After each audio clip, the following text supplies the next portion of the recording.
Joseph's heart, making his faith to become strong. Your faith has to be tested or it cannot become strong.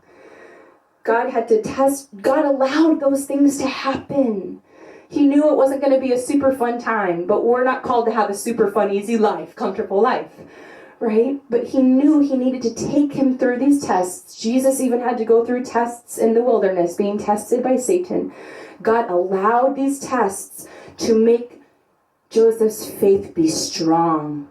Will you still believe the dream I gave you, Joseph? Will you still believe that I love you and I'm with you? Will you understand what's going on spiritually and know this isn't the end? This is your test. This is a sign that really the dream's going to happen. This is a sign that I can trust you with a lot because I'm allowing you to go through these hard things.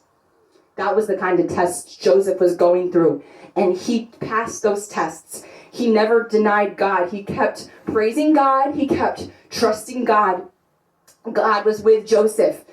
And so, once he becomes a slave in Egypt, we see God's favor upon him again. We see God's favor upon him as he had favor, so much favor, that he was made to be the highest servant. Even though he's still a servant, even though he's still a slave, he had the highest rankings as a slave, where for the king there, he got to be in the king's household.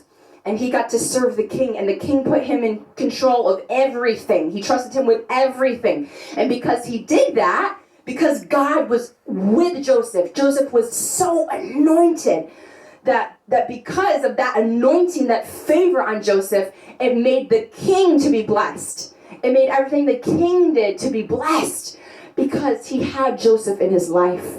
Joseph was a part of his life, and he was blessing Joseph. You see? When you bless those who are anointed, when you serve those who are anointed, that anointing comes upon your life. So that anointing was coming upon the king's life. So then what happens?